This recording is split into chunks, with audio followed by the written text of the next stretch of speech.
Authorities in China are going door to door, urging people older than 60 to get vaccinated against COVID-19.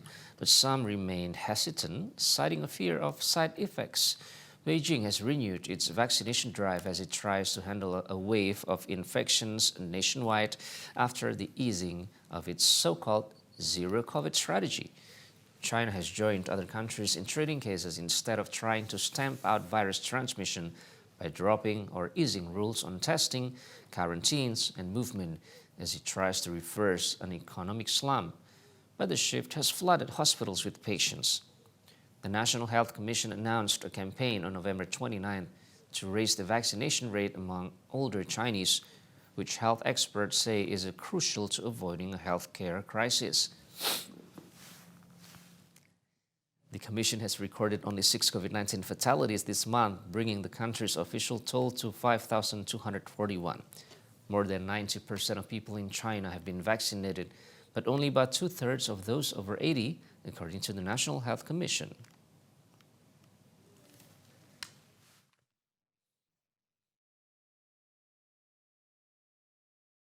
Three years ago, scientists in Wuhan, China, first reported infections from a novel coronavirus. Since then, the world has developed and delivered 13 billion shots against COVID-19. It is an unprecedented achievement, but it has been tarnished by unequal access. The global program aimed at improving vaccine equity has announced that it will narrow its focus to the poorest countries. VOA Steve Baragona has a look at the global COVID vaccine follow-up.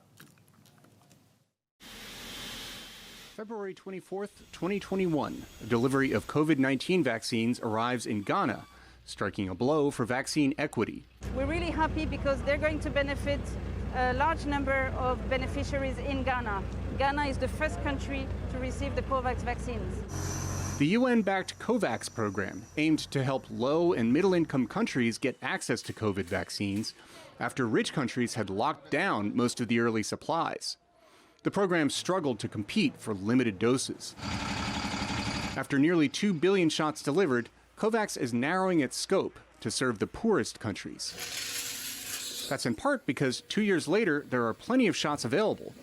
Not everyone is getting them, however, says Duke University global health professor Krishna Udaikumar. The inequities really are stark and continued.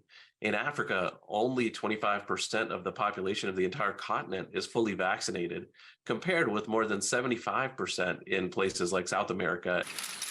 Supply is not the biggest problem anymore. Demand is. People in lower-income countries are not lining up for COVID shots, says Center for Global Development health expert Janine Madan-Keller. This lack of demand is really a concerning trend we're seeing.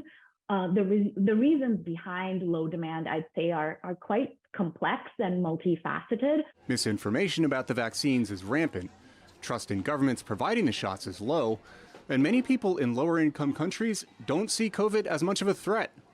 Plus, the vaccines took too long to arrive, Udaikumar says. While there was demand, it was unmet. So it's reasonable now that we're seeing more hesitancy because we missed the time when everybody was ready to accept and take vaccines. Much of the delay was because vaccine manufacturing is concentrated in a few, mostly wealthier nations.